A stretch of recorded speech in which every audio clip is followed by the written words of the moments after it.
Hi, I'm Jim Place. Welcome to class. The name of the class is Developing and Improving Attitudes and Character, a Vital Key to Student Success. I'm very appreciative for taking the class, and I hope that we give you material that you'll be able to use in the classroom immediately after taking the class. Okay, let's go through logistics right away. So you've all received a folder. Would you take a minute and access that folder because we're going to go through the material in that folder. I'll pause a second while you access it.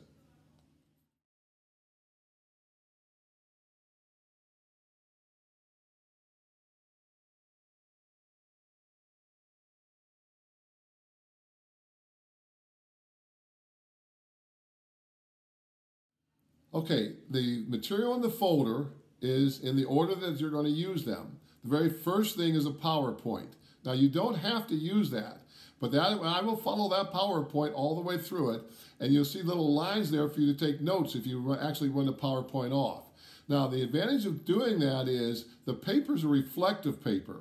And a whole lot of what you're going to put in the paper is what we talk about in class. And if you go through and as we're talking about in class, if you just take notes on your PowerPoint, it'll really help you to write your paper. You don't have to turn the PowerPoint in or anything like that. You really don't have to use it if you don't want to. But I think it'll really help you follow along with the class.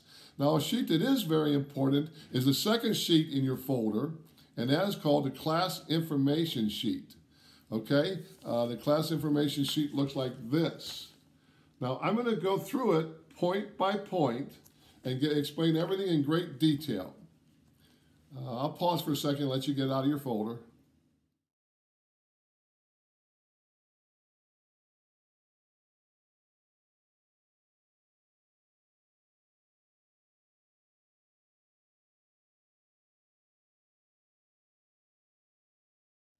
Okay.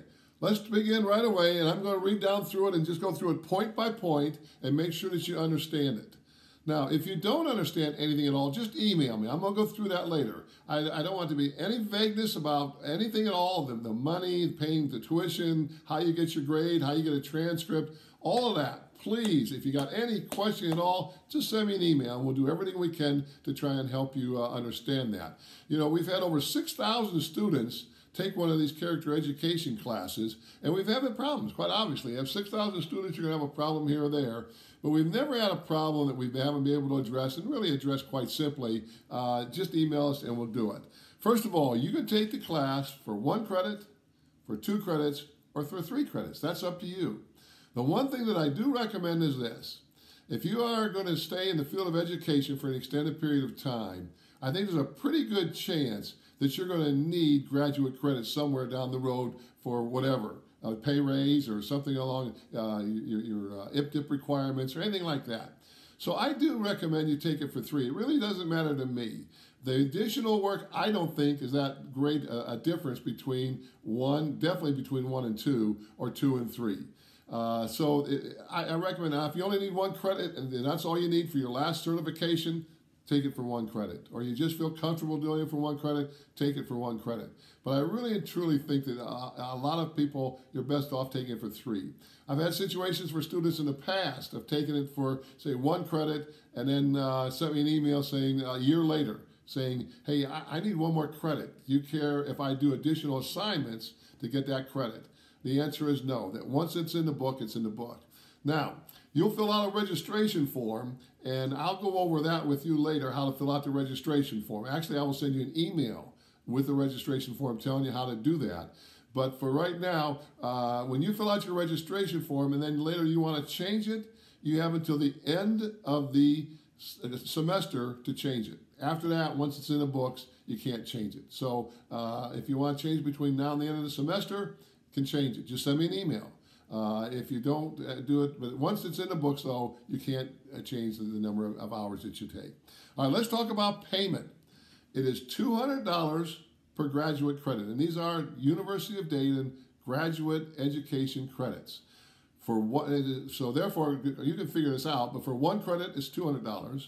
For 2 credits, $400, and for 3 credits, $600. Now, the question has been asked, does a $25 registration fee apply to the tuition. No, it doesn't. That is totally separate. We use that to pay for our speakers in some classes. Do we have speakers? But also we use it to pay for the technology help we used to create this video. Okay. All right. As far as payment, how do you pay? All right. On the 5th of the month after the class, you'll receive a bill in the mail. So if you would just like to wait till then and pay, that's fine. Even if it's after the end of the semester.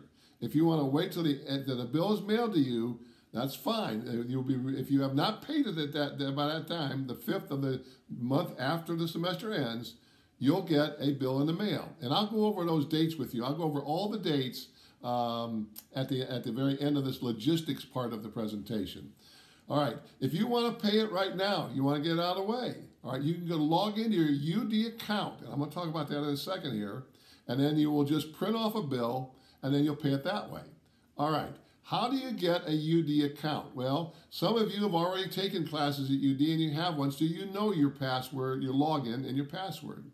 If you have not, or if you forgot it, you would call University Technology, and I'm going to give you that number here in just a minute, and say, I took a Jim Place class and I would like a password or a login, or you would say, I already have a password and login, but I forgot it. So again, you would get your password and login from University of Data and Technology. And I'm going to give you that number. It's on the sheet actually here in just a minute. Okay, now let's talk about the paper and the assignments. One other thing on payment, the best way is to mail in that bill with a check, all right? If you want to come to campus and pay, that's an option. I don't know how convenient that is for very many people. Or the third is pay by credit card. But if you pay by credit card, there's a 3% surcharge. I really recommend you don't do that unless this is an absolute last resort. I think quite obviously in a checking account, that's the best way of doing it. Or go out and get a money order. It's cheaper than the actual payment to credit. Or if you want to, if you say, well, I got to do it with credit card, you can, but you have to do it with a 3% surcharge. All right, let's talk about writing your paper and getting your grade.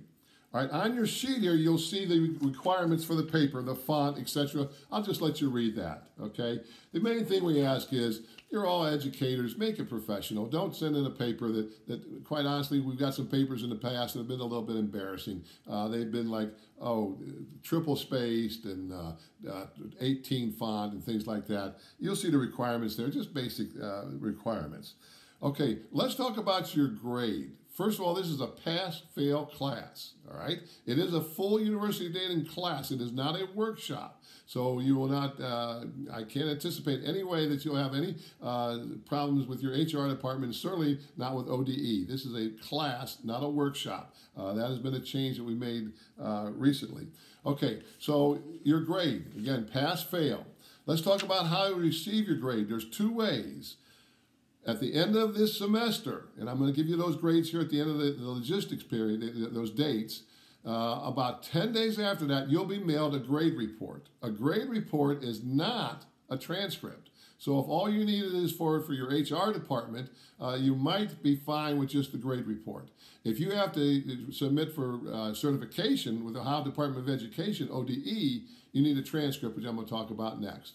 So once again, give it time for them to post the grade. So I will tell you when the semester ends. I will tell you when your grade is posted. Don't request a grade report until the end of the semester because it hasn't been posted yet. I'm sure that makes sense to you. Okay, so again, about 10 days after the end of the semester, you'll receive a grade report in the mail. That's all you need. That's all you have to do.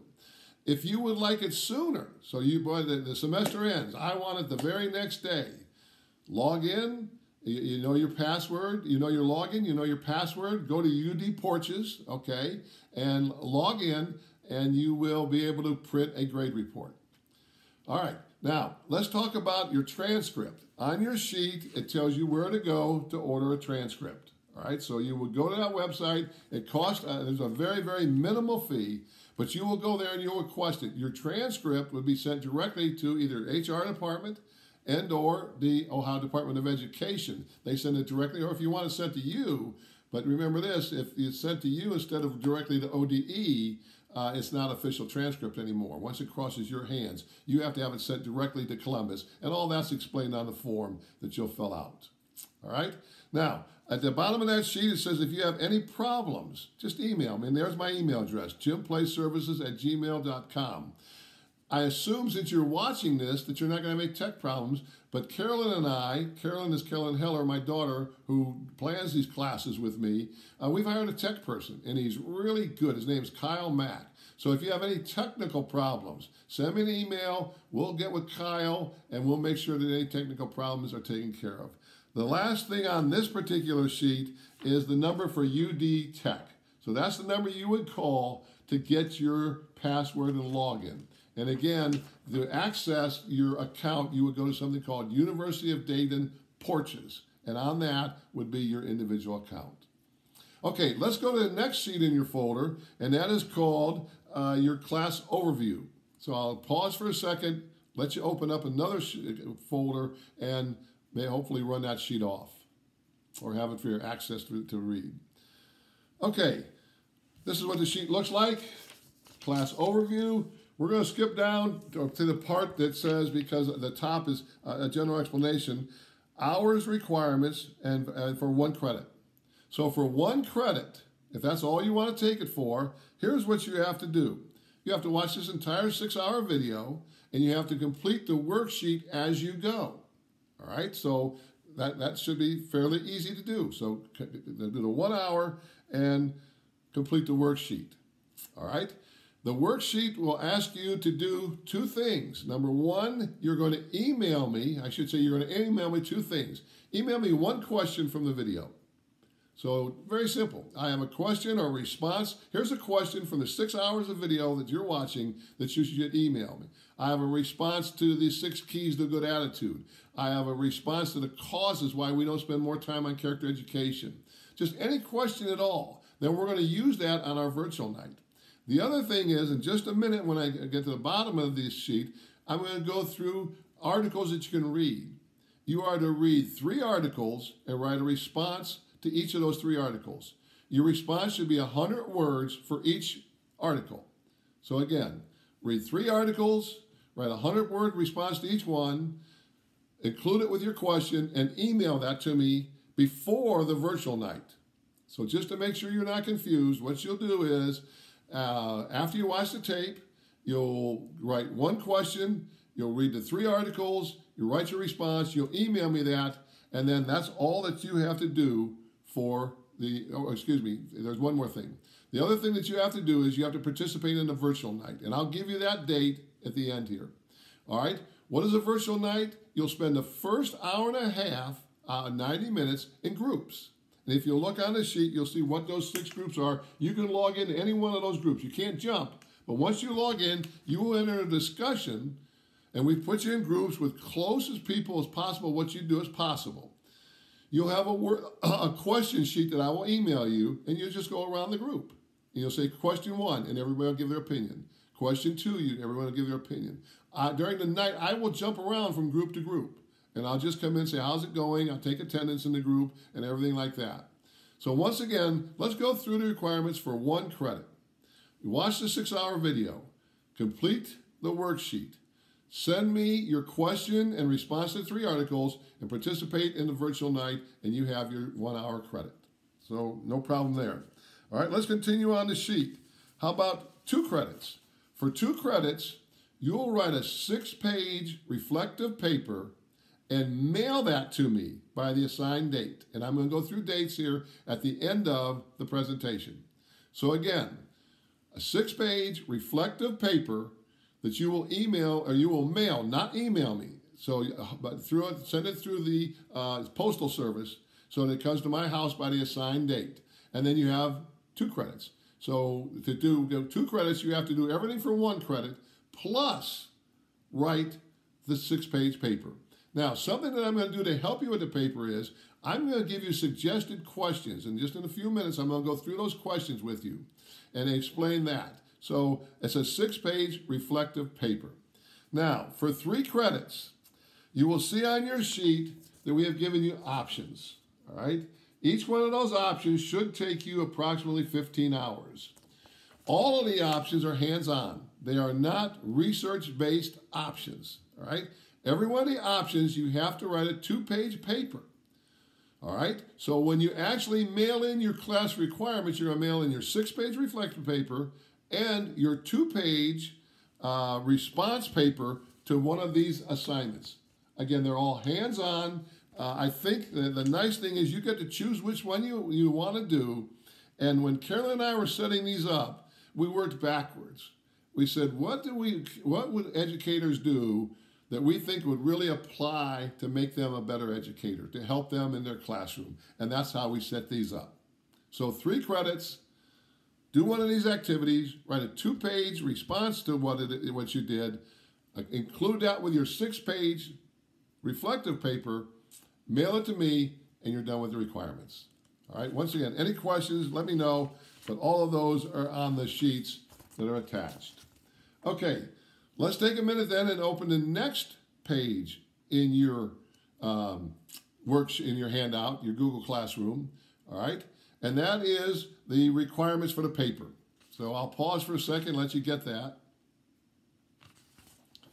Okay, here it is what it looks like. Now, I'm going to go through it with you, all right? This is for those of you that are taking it for 2 credits or 3 credits, you have to do this. Okay, this is a suggestion. You do not have to do this. If you say, you know what, I want to write 6 pages on reflecting on this that was presented in class. So maybe you'll write 4 pages on just one area. That's fine. But all of you have to do number 6, and I'll go through what number 6 is in here. But it's a 6-page paper that you have to write in order to get the 2 credits or, of course, the 3 credits. What are the suggestions for the paper? Number 1, what are your 10 keys to a good attitude? You are going to do that in class. One of the things that you're going to do on your worksheet is you're going to pause the video and you're going to write 10 keys to a good attitude. All right? The only thing that's different is, though, in order to complete a whole page, you won't just list those 10 things. You'll explain each one with 2 or 3 sentences. So 2 or 3 very brief, descriptive sentences telling what each of those 10 mean. All right, page 2. I'm going to give you talks as an example of a key to a good attitude. You are going to write your own talk. So you'll take one of those 10 that you listed and you'll write a talk about it. Now, all of this will become much clearer as we go through the video. So as we go through the video, you'll go, oh, that's what Jim's talking about. Those are the 10 keys to a good attitude. That's what he means by a talk. Now, when I say talk, let's just say that your talk was a little shorter, and cook a half a page, then do 2 of them. Or if it was much, much shorter, then do 3 talks. But fill 1 page with a talk. Now, some of you are going to write a whole page just on one of your talks.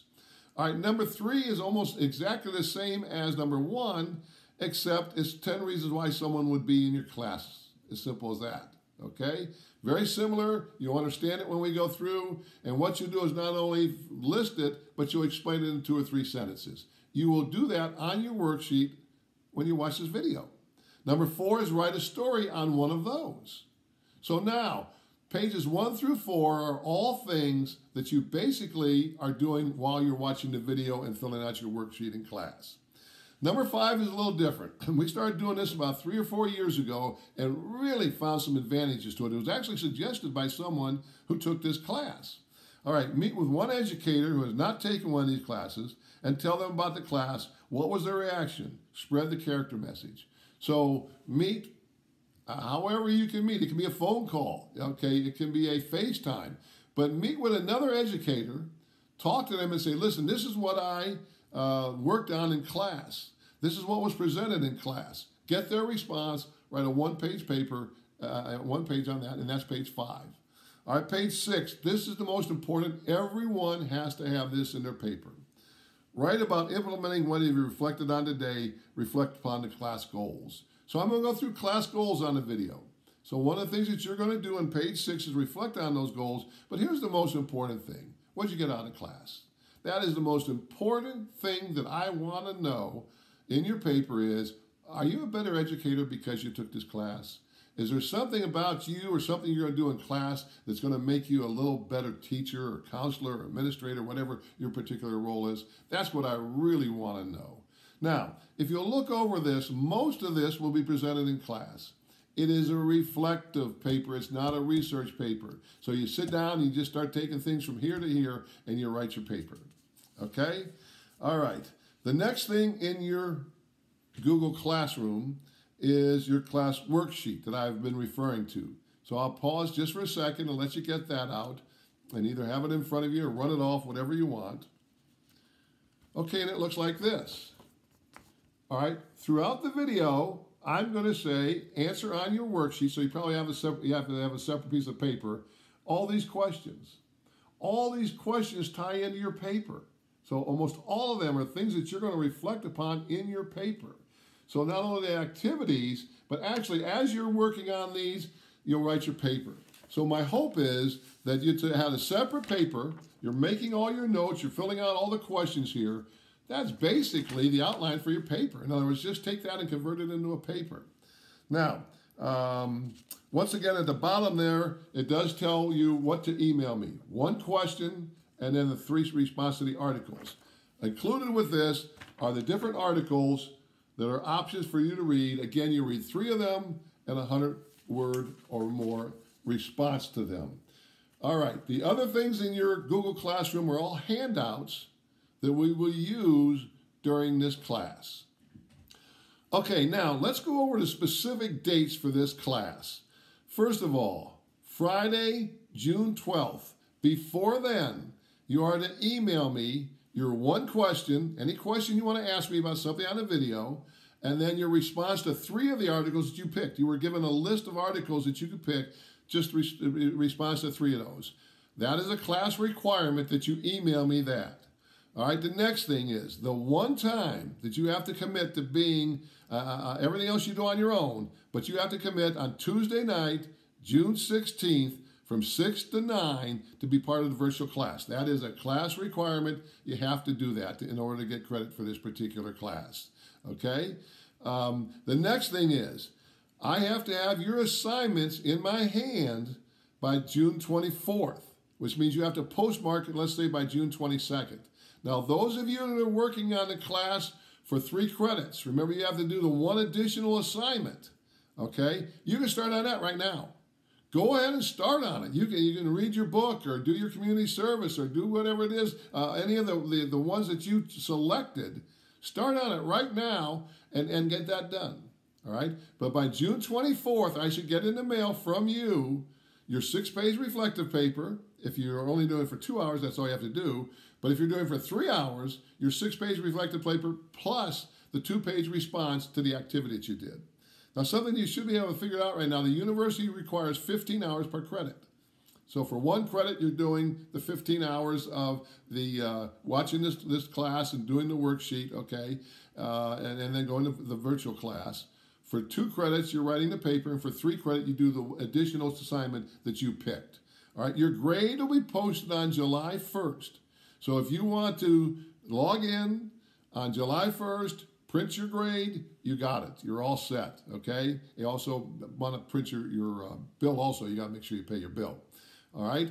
On July 5th, bills will be mailed. So if you haven't already paid your bill, they'll mail you a bill. About July 12th, you'll get a grade report in the mail. Now, when can you order your official transcript? Anytime after July 1st. So that grade will be on your record, and you can order a transcript anytime after July 1st. I hope that those dates make sense to you. All right, now let's start on the actual class.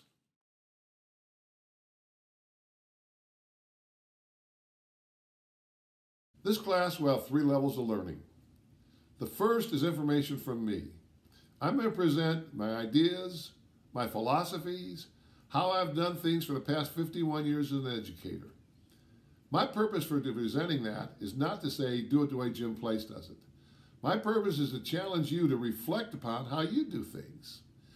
In reflecting upon that, do you like the way you do things? Keep that part of it. Are there parts of what you do that you can do better? Well, then change. Hopefully, I'm going to give you a few ideas that you can actually incorporate into the way you do things and make you an even better educator. The second level of learning is from each other. This will happen the night that we do the virtual class. We're going to put you in groups with as close as possible with people who do the same thing as you do. You know, in this class, you're going to hear 6 or 7 basic philosophies, basic things that I really believe in. One of those things is I think the best place that teachers can learn is from each other. If you get an opportunity to share time with people in your building that know the community, that know the administration, that work in the same grade level as you, there's no better place to learn, especially if one of those teachers happens to be a master teacher. I really believe that schools need to find ways to allow teachers to learn from each other. You're going to get that opportunity in this class to learn from each other on a virtual learning night. The third level, and by far the most important level, is personal reflection. I really believe in what Samuel Johnson said when he said, people need to be reminded more than they be instructed. Very little of what's in this class is going to be new information for you. What I hope to do, though, is jar your memory for things that you already are aware of and make you think about them possibly in a new manner. The first activity that I want to do is I want you to take out your worksheet, and on the worksheet you'll see a question. List 2 things that you do that affects your students in a positive manner. Please fill that out at this time.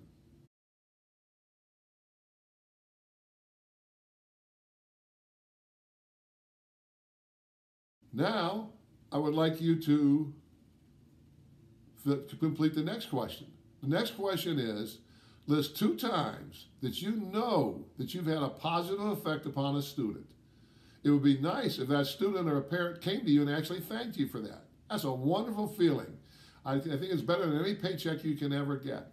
But sometimes it doesn't have to be an outright thank you by the student. It can be as simple as you knowing you did something that really affected that student in a positive manner. You can see them being a better person, a better student because of what you did. Sometimes I call that the light bulb effect, where you look at the student and you go, they got it. And the reason they got it was because of the information I presented it and how I presented it, or possibly even because of the relationship that I have with the student. I'll give you a minute to fill out your worksheet.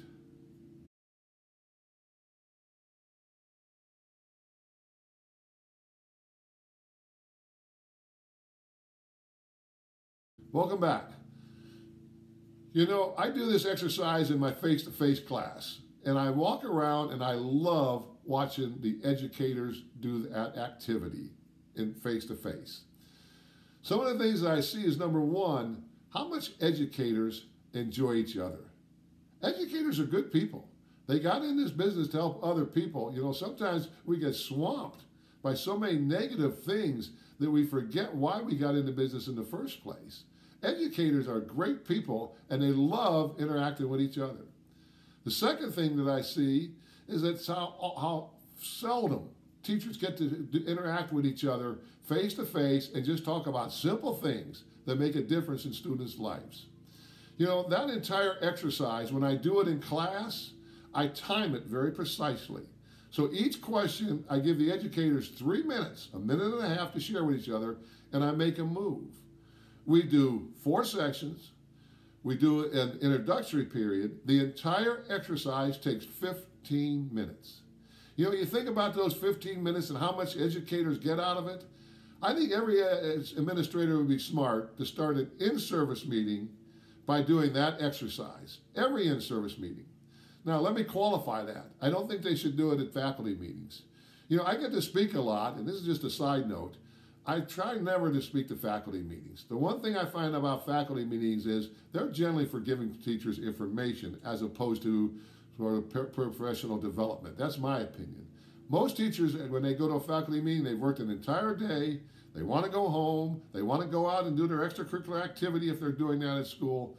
It's really a hard time to motivate people to buy into professional development. In-service, on the other hand, is the opposite. Teachers expect in-service.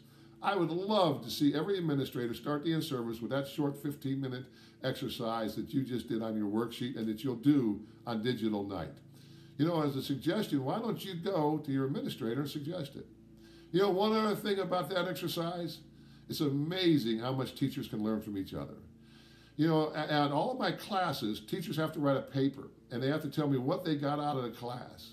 In almost every paper, a teacher mentions something that they got in that exercise, something they learned from another educator, What a great way to learn from each other. Okay, whole new train of thought. I'm going to tell you a little bit about myself, and I have a purpose for it, which I'm going to tie in after I get done telling you about myself. I've had almost every position you can have in the school system. I've been a teacher, I've been a counselor, I've been an athletic director, I've been an assistant principal, I've been the director of character development for the Hamilton City Schools, I've been the director of drug and alcohol education. About the only positions I haven't had is principal or superintendent. You know, before I go on, I'd like to make just a couple comments about the education profession. What's the hardest job there is? Classroom teacher. There's no doubt about it. You have to be on all the time. You can't have a bad period. You can't have a bad day. You can't have a period where you really don't feel like doing it. The kids will eat you alive. It is by far the hardest job there is in the field of education. What's the job I enjoyed the most? Guidance counselor. I think that if you're a teacher and you're looking to do something different, I would go back and get a master's degree in guidance counseling. One of the things I liked about it was I always pictured myself as the good guy. I always thought that as soon as a student walked in my office, I had one primary job, and that was to support the student, be the good guy. I went home every night feeling really good about my day at work. What's the hardest, most difficult, most challenging job? Assistant principal in charge of discipline. You know, a lot of people have different philosophies on that, but I had a philosophy of this. Something had to happen if you came to my office. If a teacher sent you to my office and they came back and said to you, hey, you didn't do anything. You know, we talked a little bit and so on, so on. No. Students had to know that when they came to my office, they were in a situation where they did something wrong and that consequences had to be delivered, and that was my job. My job, I always thought, was this, that if I walked into the cafeteria and there was a lot of havoc and trouble going on, it had to stop. If I walked into assembly and they were misbehaving, it was my job to stand up and say, this has to stop. Somebody in the school has to do that. You know, I don't want to use the word bad guy because I didn't really picture as a bad guy.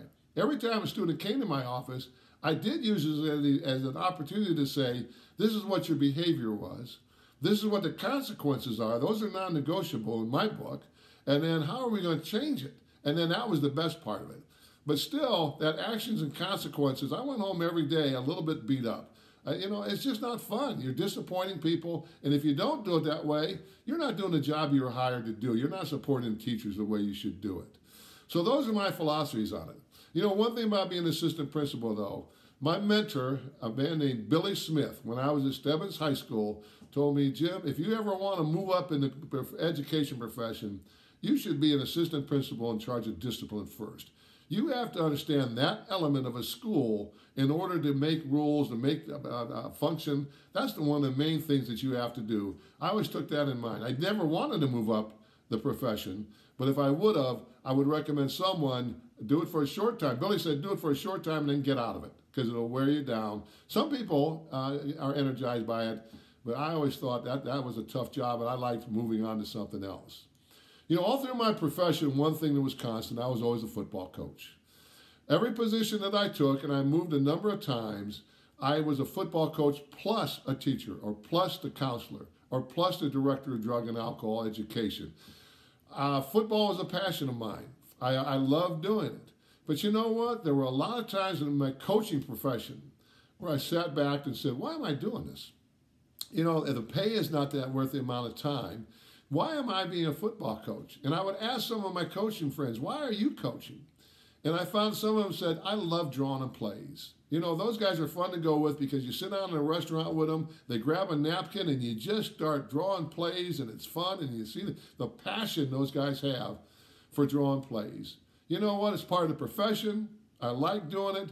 But if that was the main reason I coached, I would have got out at a very short time in the profession. Here's another one. There are some coaches that like watching film. They watch film for hours and hours and hours, and they really enjoy it. And what they think is, if I watch enough film, and it's probably true, I may gain an advantage over my opponent. Well, that's a good opportunity, and you owe it to your players to be the best coach you can. But if I got in the profession for watching film, I would have done that a long time ago. You know, there's a whole lot of things that I like doing rather than sitting in a dark room watching football film. Third reason is a little better. Going to practice. The weather's nice. It's fun running around. You feed off the passion of your players. Practice is a lot of fun. But you know what? I have 3 children of my own. I would have much rather gone home and played with them. Gone to the park or whatever, played sports with them, spent time with them. I have my own children. I didn't have to be at school to get that kind of pleasure. So passion was great, practice was great, but that didn't keep me in the profession. How about game night? Game nights are awesome. The crowd, the band, the cheerleaders, the competition, the players getting all fired up. I mean, it all comes together on game night. And game night is really a wonderful experience. But you know what? I got one little asterisk about game nights. You lose. You know, sometimes you win and sometimes you lose. Losing's not fun. Just as simple as that. You know, when I coached at Cincinnati Withrow, I stayed at my daughter's house a lot of times because we still lived in Dayton. And I would stay down there 1 or 2, sometimes 3 nights a week. And it'd be nice. I got to visit with my daughter. She lived right close to Withrow. She lived over in Oakley. Well, when we lost, my wife would tell me, and we have a wonderful relationship. She's as good a football wife as you ever find. She said, I got a suggestion. Why don't you stay down at Carolyn's house the rest of the week? Said, by the time you get home at 8:30 every night, you know, you're in such a bad mood. Come home when you win. You know what? When we played the next week, I would always tell my players, our slogan was, let Coach Place go home this week. Let's win this one for Coach Place. So all of those reasons, they wouldn't keep me in the profession. You know, I've come to the conclusion there's one reason that keeps me in the profession, that's this. I love running a character-based football program to help the players become better human beings, to help them in their future life. It's as simple as that. You know, I think you need to evaluate why you are in the profession. The next question on your worksheet, in a minute I want you to pause the video and answer this question and put the answer on your worksheet. Why did you become an educator? What prompted you to do it?